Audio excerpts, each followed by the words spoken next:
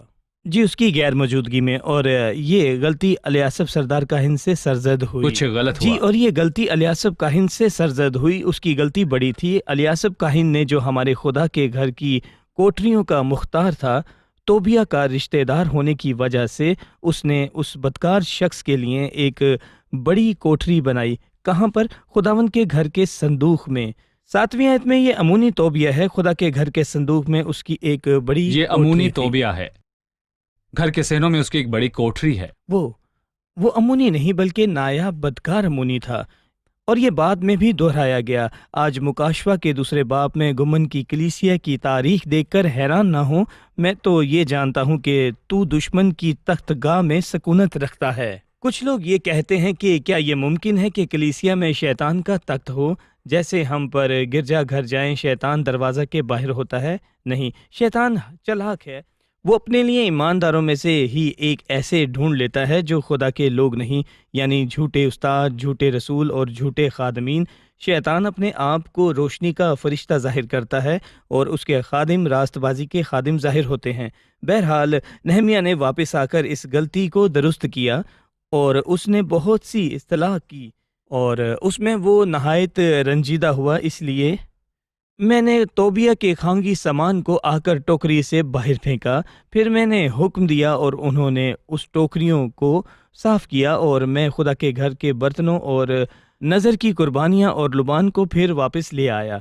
اس کو معلوم ہوا کہ لاویوں کو ان کا حصہ نہیں ملا. اس نے اس معاملہ کو حل کیا اور ان کو کوٹریوں پر مقرر کیا. جب اسے پتہ چلا کہ کچھ لوگ سبت کے دن حوضوں میں انگور کچلتے ہیں تو ان کو بتایا یہ غلط ہے. اس نے بہت سی اصطلاح کی جن کا ذکر 13ویں باب میں ہے. 1 تا 22 آیت تک ان اصطلاحات کا ذکر ہے. مثلاً اور وہاں سور کے لوگ بھی رہتے تھے جو مچھلی اور ہر طرح کا سامان لا کر سبت کے دن یروشلم میں یہودا کے لوگوں کے ہاتھ بیچتے تھے. تب میں نے یہودا کے عمرا سے جھگڑ کے کہا یہ کیا برا کام ہے جو تم کرتے اور سبت کے دن کی بے حرمتی کرتے ہو. پھر اس نے یہ کیا.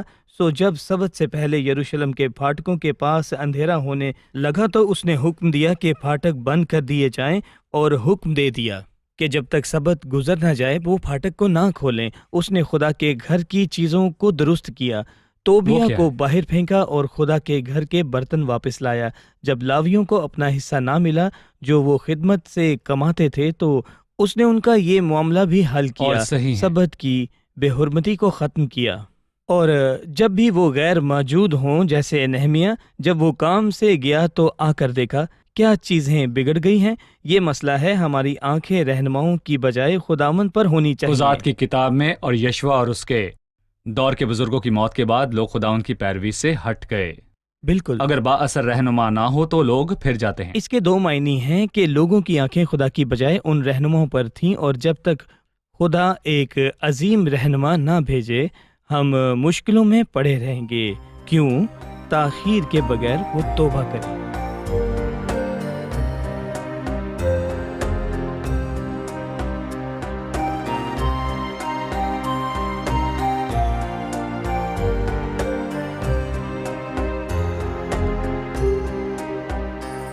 الیاسب نے خدا کے گھر کے صحنوں میں توبیہ کے لیے جو بھی کیا اس کہانی سے یاد آیا کہ الیاسب سردار کاہن 3 برے حالات میں شامل تھا جب انہوں نے بھیڑ پھاٹک تعمیر کیا. یہ اچھا عمل تھا پر انہوں نے چٹخنیاں نہیں لگائیں. یہ پہلی چیز ہے. دوسرا اس نے اپنے گھر کے سامنے والی فصیل نہیں بنائی. تیسرا اس نے امونی توبیہ کو گھر میں جگہ دی. لہٰذا الیاسب نے 3 غلطیاں کی. لہٰذا بھائی نہمیہ ہمیں رہنماؤں کے زوال اور ان کے گناہوں کے بارے میں بتائیں. وہ خداوند کے لوگوں پر برا اثر کیسے ڈالتے ہیں؟ دیکھیں بھائی، میں کہوں گا کہ یقیناً ایک دوسرے پر مثبت یا منفی اثر ہونا ان کے مقام پر مبنی ہے. تو رہنما کی غلطی بڑی ہے جو کہ زیادہ لوگوں پر اثر کرتی ہے اور جتنا زیادہ اثر ہو اتنی ہی غلطی ہوتی ہے. پر اس کے برعکس مثبت پہلو میں نہمیہ کی مثال ہے کیونکہ اس نے خود کو خدا کے ہاتھ میں سونپا اور لوگوں کے لیے بابرکت ٹھہرا. اور ہم نے پچھلے باب میں شہر پناہ کی تقدیس کے وقت ان کی بہت بڑی خوشی دیکھی جو کہ بہت دور تک سنائی دی. دور تک؟ جی بالکل. اور آپ نے کچھ دیر پہلے کہا کہ رہنما کا نہ ہونا دراصل بحالی کو مٹا دیتا ہے، جی اور افسوس کہ نہمیہ اور عزرا کے دنوں میں ہونے والی بحالی کا انجام بھی یہی ہوا۔ پرانے عہد نامے کی آخری کتاب ملاکی کو پڑھ کر یہ معلوم ہوتا ہے کہ لوگوں کی حالت دوبارہ بدتر ہو گئی۔ تو بحالی رہنماؤں سے جڑی ہے، اگر وہ نہ ہو تو بحالی ختم ہو جائے گی۔ جی بالکل۔ پر اگر اس کا تعلق خداون سے ہو تو یسوع مسیح کل اور آج بلکہ ابد تک یکساں ہے۔ خداون سے جڑے لوگ ہمیشہ روحانی جد و جہد میں جڑے رہتے ہیں، لیکن جو کسی دوسرے شخص سے جڑا ہو وہ اس کے جاتے ہی مڑ جائے گا۔ اور الیاسب کی کہانی میں یوں ہی ہے۔ دیکھیں، خادم کا کام ہے کہ وہ کوشش کرے کہ خود سے زیادہ خداوند سے جڑ کر اپنی خدمت سر انجام دے۔ صحیح۔ آئیے مہمانوں سے ایک آخری سوال لیتے ہیں۔ 13ویں باب کی 14ویں آیت میں لکھا ہے، اے میرے خدا اس کے لیے مجھے یاد کر اور میرے نیک کاموں کو جو میں نے اپنے خدا کے گھر اور اس کی رسوم کے لیے کیے مٹا نہ ڈال۔ میرا سوال ہے، کیا خدا برے کاموں کی بنیاد پر انسان کے اچھے کام مٹاتا ہے یا اچھے کاموں کی بنیاد پر برے کام مٹاتا ہے؟ سوال بہت اہم ہے۔ کیا یہ ممکن ہے کہ خدا انسان کے نیک کام یا برے کام مٹا دے؟ یہ شخص کون ہے؟ دراصل نہمیہ نے یہ کہا، وہ ایماندار اور خدا کا وفادار تھا، اور خدا محبت سے کیے ہوئے کام کو نہیں بھولتا۔ ایک پیالہ پانی پلانے کا اجر بھی ہرگز نہ کھوئے گا، اور مسیح کے تخت کے سامنے جس کسی نے بھی خداوند کے لیے کام کیا وہ اس کا اجر پائے گا، اور خداوند مقدسوں کی محنت کو نہیں بھولتا۔ لیکن میں پوچھنا چاہوں گا، کیا نیک کام برے کاموں کو مٹاتے ہیں؟ ہرگز نہیں۔ میں یوحنا بپتسمہ دینے والے کی مثال دیتا ہوں۔ خداوند یسوع نے اس کے لیے بہترین الفاظ تب کہے جب وہ کمزور تھا، اور جس مسیح کی وہ گواہی دیتا تھا اسے اس پر شک جی۔ تھا۔ اس سے پچھاوا بھیجا کہ آنے والا تو ہی ہے یا ہم دوسرے کی راہ دیکھیں۔ اس وقت مسیح نے یوحنا بپتسمہ دینے والے کے لیے خوبصورت الفاظ کہے، جو عورت سے پیدا ہوتے ہیں ان میں یوحنا بپتسمہ دینے والے سے بڑا کوئی بھی نہیں ہوا۔ سو خداوند محبت سے کیے ہوئے کام اور ایمانداروں کی لگن کو کبھی بھی نہیں بھولتا۔ دوسری طرف اگر گناہگار یہ چاہے کہ اس کے نیک کام اس کے برے کاموں کو مٹا دیں تو یہ ایک بڑا موضوع ہے، کیونکہ گناہگار مرد اور ناپاک تو نیک کام کہاں سے لائیں گے؟ انسان ظاہری صورت کو دیکھتا ہے پر خدا دل پر نظر کرتا ہے، اور جب خداوند اس کے دل کو دیکھتا ہے کہ گناہ کی ناپاکی کے علاوہ کچھ نہیں، تو دیکھیں میں یہ کہوں گا کہ ایک گناہگار نیک کام کرنے کے قابل بالکل نہیں ہے، اور اگر وہ کرے بھی تو وہ اس کو کمزوری اور ناکامی سے کرے گا۔ اگر وہ اپنے کیے ہوئے گناہوں کا اندازہ لگائے جو اس نے لامحدود خدا کے خلاف کیے ہیں، تو میں کہوں گا کہ محدود چیزیں لامحدود کو مٹا نہیں سکتی۔ یہ سچ ہے۔ نہ لامحدود محدود کو، جی یہ نہیں ہو سکتا۔ خداوند آپ دونوں کو بہت بہت بہت برکت دے۔ عملی الفاظ کہے منطقی سوچ رکھنے والا انسان یہ سمجھ جائے گا کہ برا کام اس لیے نہیں مٹ سکتا کہ اب وہ نیک کام کرتا ہے، کیونکہ خدا جانتا ہے کہ برے دل سے کچھ اچھا نہیں نکل سکتا، لہٰذا ہم سب کو اچھا سوچنا بھائی چاہیے۔ ایاد مزید لکھا ہے کہ گناہ کی اجرت کام موت نہیں۔ ہے، اور اگر صحیح۔ میں نیک کام کروں تو مجھے مزید فائدہ نہیں تو ہوگا۔ مجھے مزید فائدہ جی نہیں بالکل۔ ہوگا۔ ناظرین، آج کی قسط اور اس کتاب کے اختتام پر ہم پہنچ چکے ہیں، اور مجھے امید ہے کہ نہمیہ کے 12 ابواب کے مطالعے سے آپ کو عملی سبق حاصل ہوا ہوگا۔ تو مہمانوں سے پوچھتے ہیں انہوں نے کیا سیکھا۔ ہم نے سیکھا کہ ہمیں اپنی آنکھیں رہنماؤں پر نہیں بلکہ صرف خداوند پر لگانی ہیں، کیونکہ رہنماؤں کا نہ ہونا نقصان دہ ہے، اور رہنما بھی انسان ہیں جو غلطی کر سکتے ہیں، اس لیے ہم اپنی آنکھیں خداوند پر رکھیں۔ مجھے اس بات نے متاثر کیا کہ ہمیں دعا گو بننا ہے، اور دوسری چیز کہ ہماری ناکامی اور خطاؤں کے بعد بھی خدا ہمیشہ وفادار خدا رہتا ہے۔ خدا ہی ہماری ساری لگن اور محبت کے لائق ہے۔ اس نے خالق ہو کر کفارہ دیا، یوں ہمیں 2 بار خرید لیا، اور وہی ہماری عقیدت کا حقدار ہے۔ صحیح۔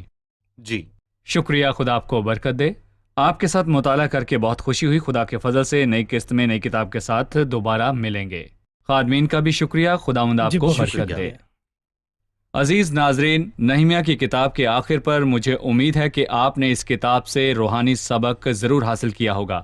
عزیزو، ایسا کون سا شخص ہے جو ہر دور میں ناکام رہا ہو اور اس نے اپنی ذمہ داری نہ پوری کی ہو؟ خدا اس ناکام شخص کو اپنی کثرت کے دائرے میں لے آتا ہے، اور جو ناکام انسان خداوند کی خوشی کے لیے کچھ نہیں کر پاتا تو وہ اسے ابدی زندگی بخشتا ہے۔ جب آپ مسیح کو اپنا شخصی نجات دہندہ قبول کرتے ہیں تو آپ خدا کی زندگی پاتے ہیں، اور یوں آپ اس کے ساتھ رابطہ رکھ کر اسے سمجھتے ہیں اور دعا کر کے اپنی روح سے گواہی دیتے ہیں کہ آپ خداوند یسوع مسیح کے بچے ہیں۔ خدا اپنے لوگوں کو فضل میں واپس لے آیا، ان کو فصیل بنانے میں مدد کی اور ان کو دنیا کی بدی سے دور کیا۔ اور عزیزو، خداوند آپ سے بھی یہی چاہتا ہے کہ دنیا کی بدی سے کنارہ کرو، اس دنیا میں رہتے ہوئے اس کی سیاست اور لالچ اور سیاستدانوں اور دنیا کے نظام سے اجنبی بنے رہیں۔ صرف خداوند کے لیے جئیں اور خداوند آپ کے لیے ہوگا۔ اگلی قسط میں نئی کتاب کے ساتھ حاضر ہوں گے۔ خدا کے فضل سے ہم اگلی قسط میں پولس رسول کا کرنتھس کے نام دوسرا خط شروع کریں گے، لہٰذا آپ سب تیار رہیے، تو آپ سے اگلے پروگرام میں ملاقات ہوگی۔ خداوند آپ کو برکت دے۔ تیرا کلام رہے گا قائم، پہاڑ جب نہ رہے خدایا، تیرے منہ کی ایک بات بھی ٹلے گی نہ، چاہے کچھ بھی ہو۔ تیری مان دیے ہے زندہ، سونے سے بھی قیمتی، میرا دل یہ دے گواہی ہے، یہ کتاب عظیم نازل کرے اپنا کلام، شکستہ دلوں کو سکون ملے، تاریکی دور ہو میری راہیں روشن کر، دل اپنا کلام کثرت سے اے خدا بدل دے، رہائی دے کثرت سے پھل میں نام، کلام رہے گا قائم، پہاڑ جب نہ رہے خدایا، تیرے منہ کی ایک بات بھی ٹلے گی نہ، چاہے